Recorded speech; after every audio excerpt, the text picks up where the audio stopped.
Hey everyone, welcome to this week's The Pete Wong Podcast. How is everyone holding up in the world? Hopefully, this is The Pete Wong Podcast, sharing the things that I love with those that I love. I've always wanted to talk about the things that I care about in life. People have told me time after time, why don't you just share more of you? And with that, let's go. Hi, everyone. Welcome to this week's The Pete Wong Podcast. I know it's been a while, and even for me to do this recording has been quite challenging. There's just so much to, I guess the word is unpack. And I'm not the most skillful at remembering information, dates, statistics, but I thought that it was important for me to use my platform to spread awareness, to possibly provide some knowledge that maybe some people didn't know about, and if anything, perspective. It's been challenging for me to record this because I've actually hoped that I could be doing this with somebody, because I don't feel confident in talking about this subject, but at the same time, the more I thought about it, the more I knew that I should and I could, because I hope I can be an example, a voice of somebody who recognizes his own power, recognize his own ability, his own gifts, but also, given the ramifications of the situation that we're in, the broad scale of the complexity of the issues, and I know that I'm going to be struggling through this recording, but I hope that my struggle is a gateway, is a beam of inspiration for those of you that are having these similar feelings or don't know what to say. And I hope that by me being myself, which is what this podcast has always been about and has been, because of that, exactly what I have always wanted to be. So I'm going to give it my best, and please bear with me. I'm going to be stuttering. My tone is going to be very much different. And I have accepted that that's okay, because what we're dealing with right now is unprecedented. There's a lot of pain, there's a lot of fear, there's a lot of unknown. And so let me just give a background, a context for this episode. I'm not going to go into statistics, because I'm sure all you have to do is pull up social media, pull up the internet, and you'll find all the statistics. It's out there, and it's good work. I want to applaud all the resources, all the people out there working the ground daily to make sure that this information is recorded, and everyone's doing their part, whatever it is, to help our communities feel safer. And when I say communities, I mean all communities. But yes, specifically right now, our Asian communities are being attacked. And so the context is there's been an uprising, there's been a escalating amount of cases of Asian Americans being attacked, being verbally, physically attacked, spat on, pushed, shoved, stabbed. Some things are being done, and some things are being worked on to be done, given the circumstances we've been in, the pandemic, political leaders saying certain words that have, as the legislator yesterday said, put a bullseye on us Asians, by political leaders saying things. It's given people what they think, the right to entitlement, the right to take in their own hands what they believe should be done. But it's all done out of hate. It's all done out of disrespect. It's all done out of ignorance. And it's making people feel fearful. It's making people unsure of how to live their lives. I had seen these cases and I felt bad. I didn't think it was my need or place to say anything. Felt like I didn't understand what to say or do. And I'm sure many of us have felt that or are feeling that. But I had one of my best friends one night come talk to me about it. And he said, no pressure, but maybe we could talk about it. Maybe we could see, if it's something you want to do. Ever since that night, I started doing research. I started watching a lot of videos, taking notes, asking people to send me stuff that they thought was worthwhile. And the more that I learned, the more that I researched, the more I was sickened by what's happening. But it's the truths. At the same time, the more I educated myself, the more I learned that this was the truth, the more empowered I felt, the more capable of providing support, understanding, and hopefully, in some form, help. My first initial thinking was, I'll get help with somebody who might be able to lead the conversation. And I would just fill in where I can because I didn't feel confident about this topic. I felt frightened to say the wrong things. I felt nervous to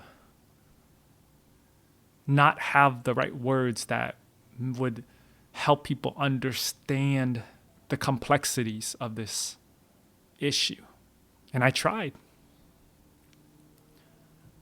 I tried bringing in guest speakers, and though they were important, worthy conversations that taught me something, it also taught me that for some people, it's not their place to be vocal about it.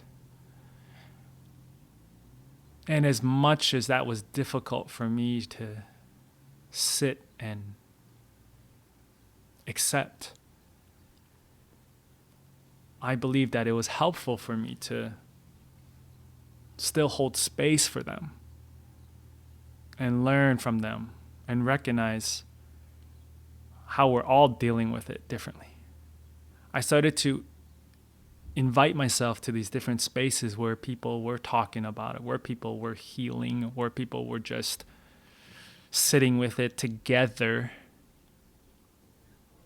And I still found myself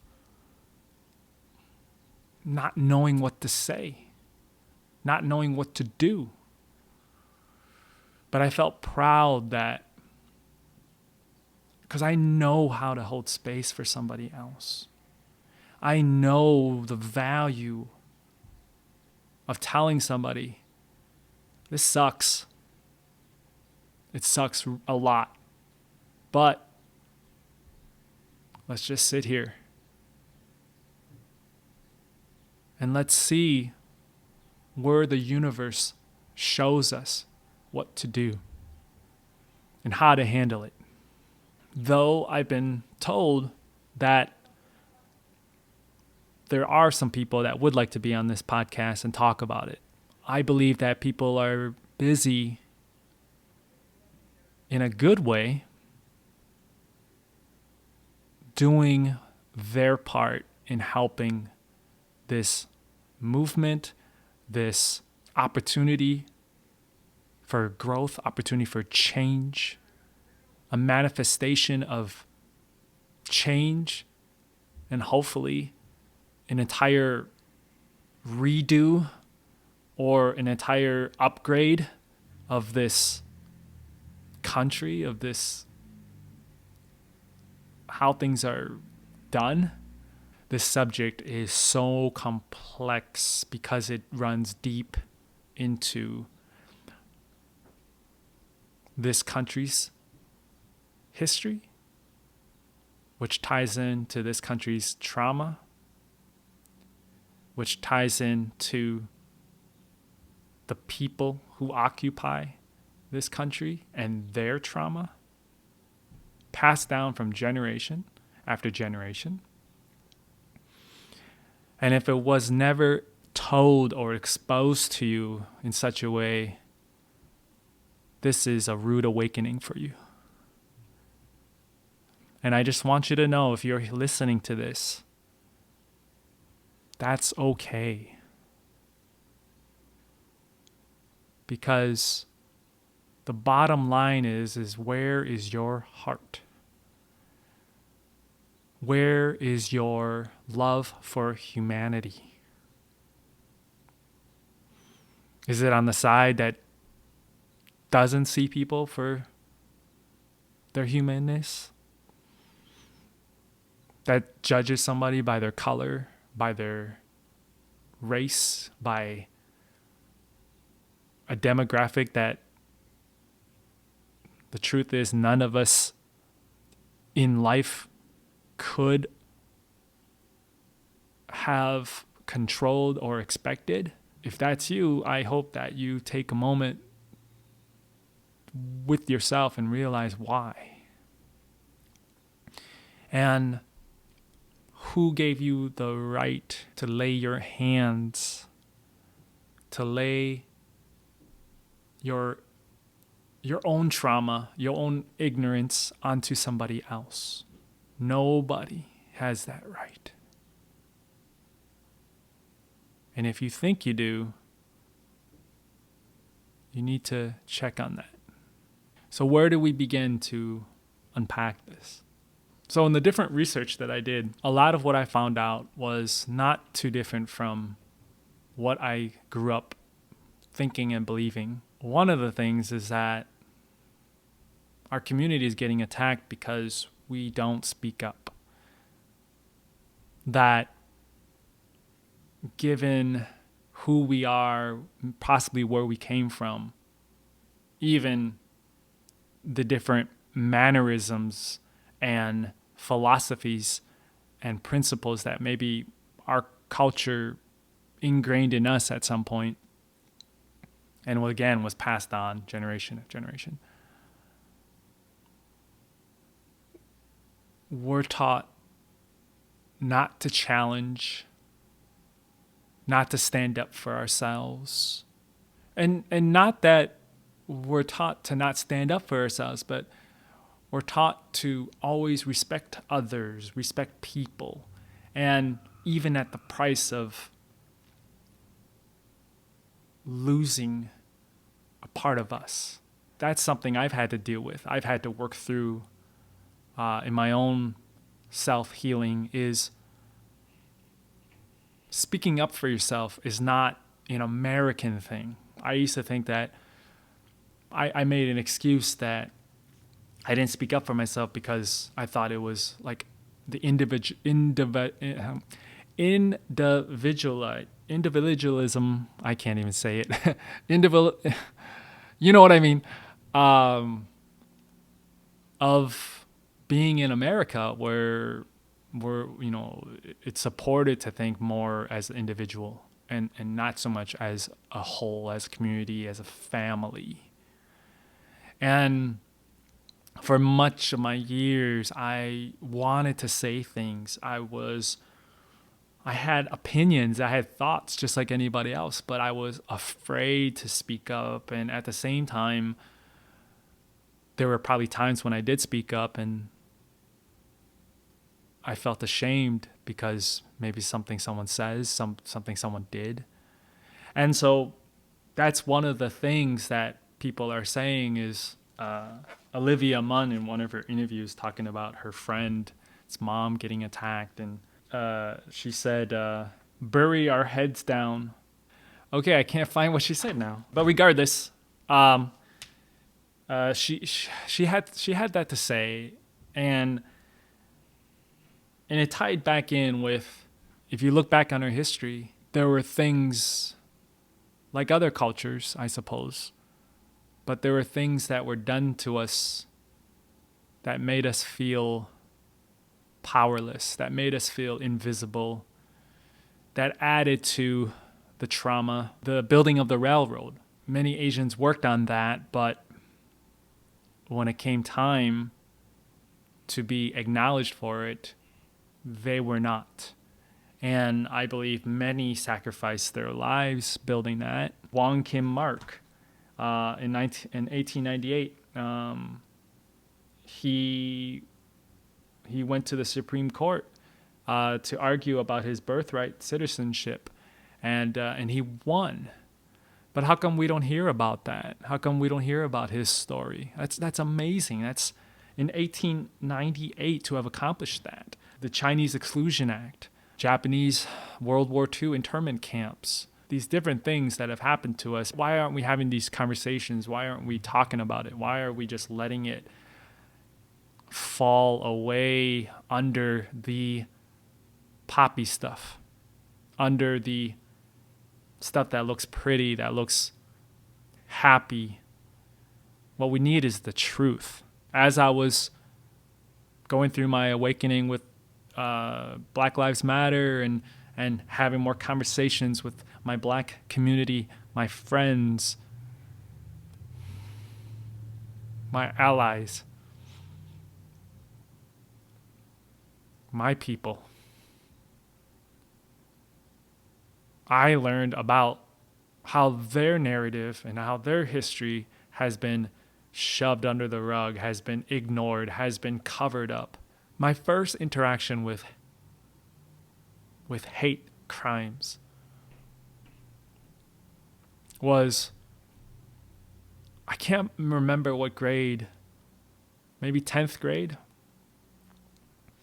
We had this book that our teacher, social studies or someone, gave it to us. I think it's social studies. And the book was entitled Us and Them. And inside was illustrations and articles.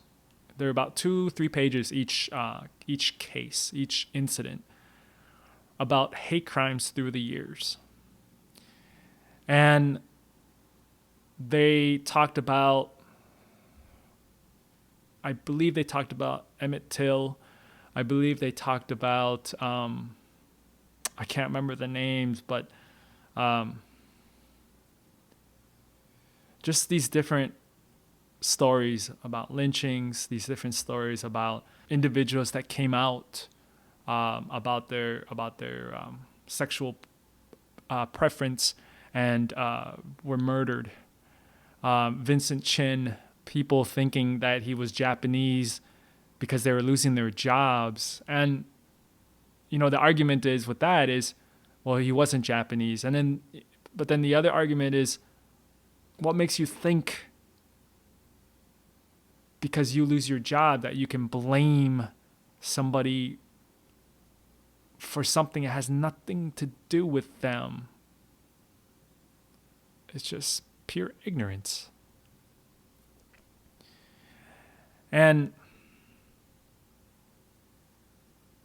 so it's just a lot of blaming and targeting and so flash forward to here we are today, and given the circumstances that we're in with the pandemic and people losing jobs and people uncertain with, just a lot of fear, a lot of worry, a lot of anxiety, people are looking for a scapegoat. People are looking for a place to put their blame because they cannot have the mental capacity, because that takes work, that takes effort,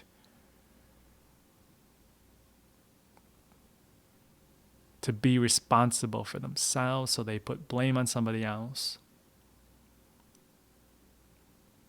Because this country is built on that, because this country has said it's okay for you to do that. And when the former president says it's okay to do something, you think that you have the entitlement to do it.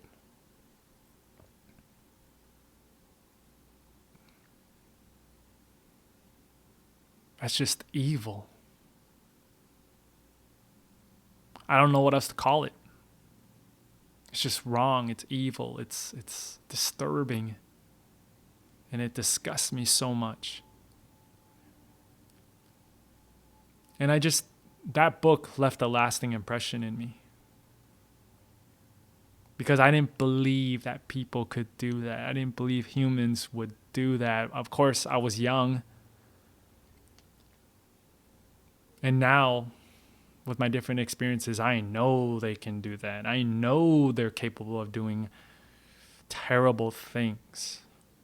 And it's things that we don't want our kids to know. It's things that we don't want our family members to ever experience.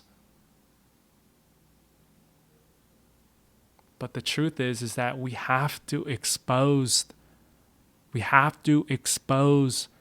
the people that we love to the truth. If we don't do that, they're protected, and they won't know. It's going to be shocking. It's going to be even more terrifying, which is what's happening. Because we're not able to have these conversations out in the open because people don't know how to communicate their emotions, their feelings, their lack of understanding of another human being.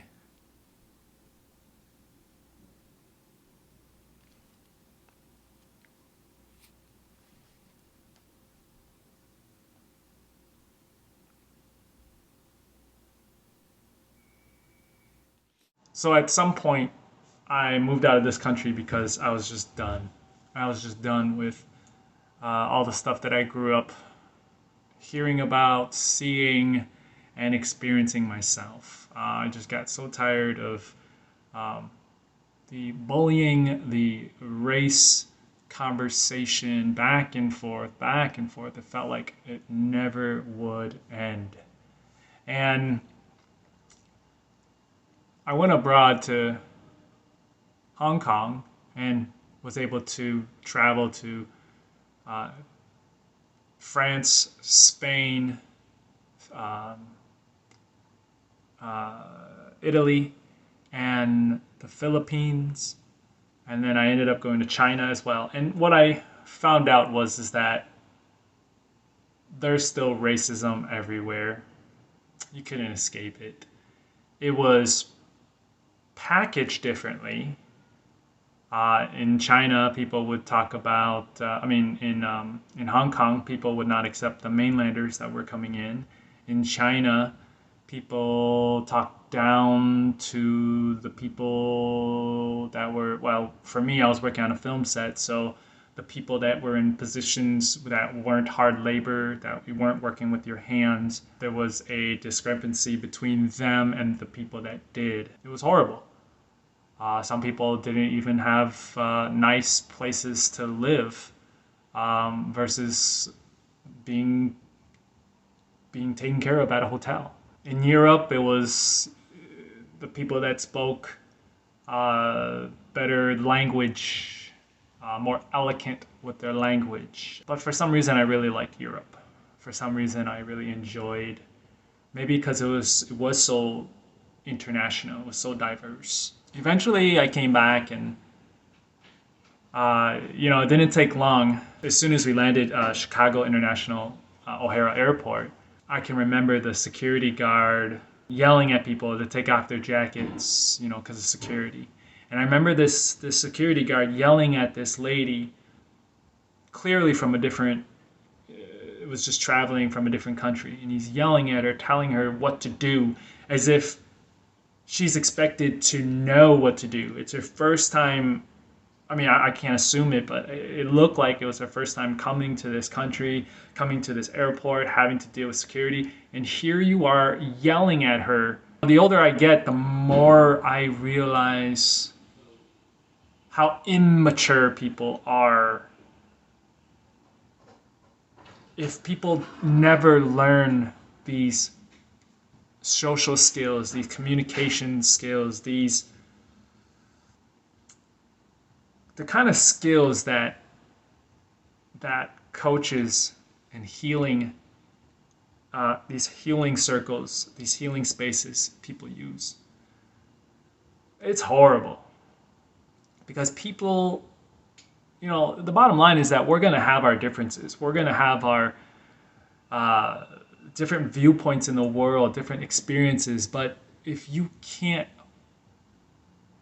in that moment, recognize that that person is different and doesn't know what you know, didn't grow up the way you grew up, how can we expect people to be like that? And how can we hold them accountable for their actions? I remember growing up and hearing people tell me, even people I was close to, say, well, you're in America.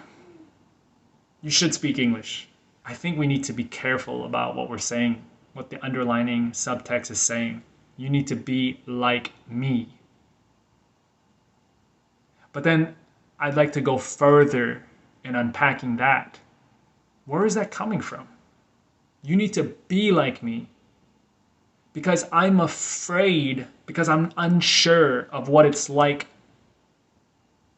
for something that is not like me. And that's the thing about America that I don't think people quite understand. Yes, it's the land of opportunity. Yes, it's diverse. But there's still rules we have to obey. And so I'm just saying this because I don't think we should paint a picture that it's pretty, that it's so free, because it's not. And I'm not saying, because it's your own opinion, you're right to your own opinion. I'm not saying that this country is the best or is the worst or is anything. It's what you think it is. But it's the country that my family was able to come to. And I'm grateful and I'm thankful for that. But just like a lot of people are saying right now, just because we are here, it doesn't mean you have the entitlement, you have the right to treat us like inhuman. That's all I ever wanted, was just to be in a space, a place where I felt wanted, where I felt like I could just be myself. And now I know, as an adult, through the different spaces that I've found myself to heal, that it requires you to know who you are, to take some time to recognize who you are, who you want to be. And then if someone wants to deviate you from that, you need to let them know and stand tall and firm and confident. No, you can't take that away from me. Oh my gosh. Oh, I haven't been recording audio. Oh no. Okay, that part I forgot to record audio. Man. Apologize for the today's technicalities. Just going on the going, just going with it. And the last thing I'd like to talk about is regards to the Atlanta shooting. This crime disturbs me so much because of how things are unfolding, or how things have been unfolding. The fact that the sheriff or the police involved in the county were quick to judge, quick to assume, and say the words that the perpetrator was, that it wasn't regarding to race or color, that he was addicted to sex and he wanted to eliminate that. Well, first of all,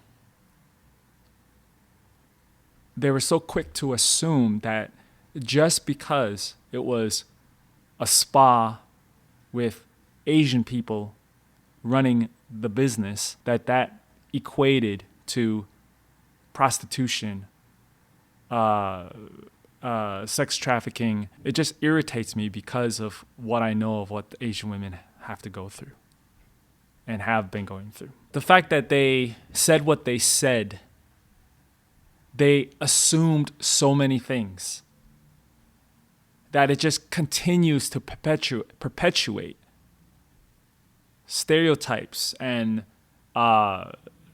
ways of labeling people. It dehumanizes their humanity. And this is the other thing. I've already said whether it was a place of other services happening besides a typical spa, a usual spa and salon, by them saying what they said, it's taking away from who these victims were, and in their families who they are. You're humanizing the perpetrator. If you bypass that this was an act of a bad day, he was having a bad day because he was on his last rope. If you're saying that, then you're bypassing something greater, and that just continues to perpetuate that Asian women are disposable, that they're expendable, that their lives are replaceable.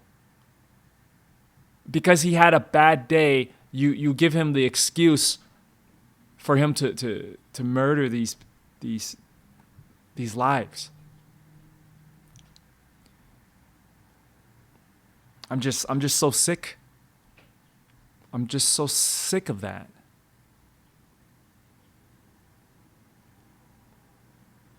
And it just feeds to the oppression. By failing to acknowledge, it just feeds this system of oppression. It just feeds to the misogyny against women. And it's just ugly. When I was doing my research, I started to reflect and think back to a time in my life. It was probably my mid to later 20s. I was working in the film industry in Hong Kong, and we were shooting a film in China. I saw many cases where primarily white men were saying and doing and treating Asian women a certain way that I was uncomfortable with. And inside, I saw myself doing something about it. I saw myself going up to them and saying, hey, first of all, why are you saying these things? Second of all, you should be treating women, all women, I'm not just saying Asian women, but in particularly they were Asian women, better, with more respect.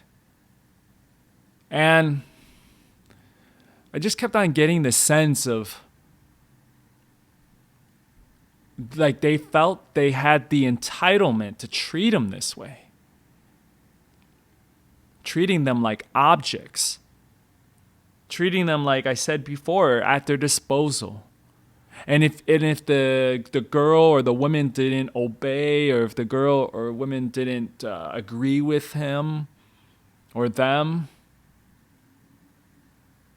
they would be treated in another way that other people had, being on set, possibly being in the film, having a line of dialogue. I don't know. They had their reasons for being there, but I just hated watching, listening, and it just, you know what? It just fed into that visualization or that film strip in my mind of movies that I grew up watching, where white men were saying things or physically doing things to Asian women, and the Asian women didn't like it, didn't want it. But like what's depicted in the movies, or in the movie that I watched, and now it was right in front of me, the women weren't saying no. The women weren't saying stop. And now I understand as an adult, and not just as an adult, but an adult who is more confident, who is more sure of what's worth risking for, my convictions, my integrity, and helping stand up for somebody else. And though back then I didn't say anything, I now realize that those women probably didn't say anything because they were fearful of what's possible, of what's to come, or that their lives may be in danger. May or may not be, but the possibility was there. And that alone, I can see why it would be difficult to say something. And I'm sorry, because back then I didn't do anything. And what happened, and what the police are saying, it's just really triggering me, because the older I get, the more I see the vulnerability, the beauty, the strength, the fragileness, the love, the care that the Asian women in my life have provided to me, and also to everybody. And in this case in particularly, 6 were shot and killed and murdered and their lives taken because one person thought they had the right to do it. And I'm just sick and tired of this government, this systematic racism, to allow this to happen, to cover it up, to try to put the focus in a different area. Oh, he had a mental condition or what have you. No. We need to stop doing that. And so now I'm trying to do my best to be a better person, a better human being for my Asian women, for all women. But as we've been discussing today, it needs to stop, and their voices need to be heard, and they cannot be invisible, because being who they are, a woman, an Asian woman, already makes them so vulnerable in a way that is just unfair. And we need to give them strength. We need to lift them up. And we need to make them feel protected. And to the victims and the families, my heart goes out to you. And my wishes of great strength as you continue on with your lives.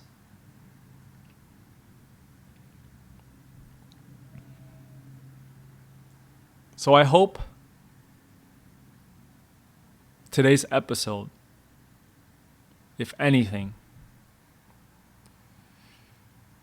will make you stop before you say something. Stop before you act out something. And realize, know that, yes, there's a lot of hurt, there's a lot of pain, there's a lot of trauma, there's a lot of danger. But at the same time, if we stick together, if we stop before we say things, if we stop before we hurt somebody, we can be stronger together and destroy this system once and for all. Because I don't think we have another choice anymore. The hate needs to stop. This has been a very difficult one to express on my own, but I felt it necessary. I recently saw a quote, I believe it was from Malcolm X, and he was talking about how this country has left a wound. And if you stab somebody 9 inches deep and you pull the knife out 3 inches, though it doesn't hurt as bad, the wound is still there. I probably am not saying it correctly, but I believe it's something along the lines of, the more you take it out, it doesn't mean that, we may be in the process of healing, but it doesn't mean that the wound isn't still there. That doesn't mean that it still doesn't hurt. And I just thought that was a incredible metaphor for what's happening or what's happened. But I think it's time for us to relieve of this hatred, this pain, this ugliness, this years of trauma for all people that have to deal with it, for a better life, for a better humanity, for a better world. I want to know that I have the choice, I have the option to live a life as I please, and not one based on what someone else wants for me, expects of me, believes they are entitled to tell me. But if I'm wrong,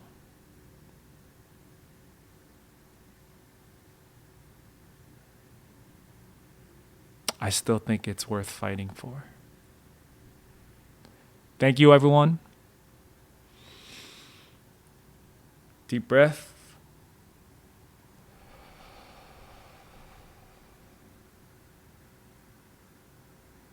This goes out to all of the listeners that feel hopeless, that feel fearful. Together, we can be strong. Together, we can overcome. Together, we will. On that note, I love everybody who has the empathy to love humanity. Till next time, take care, everyone. Remember, you are loved. You are worthy. You are enough. Blessings to all of you. Thanks for tuning in. We'll catch you next week. And remember, you are loved, you are enough, and you are worthy. Blessings to all of you.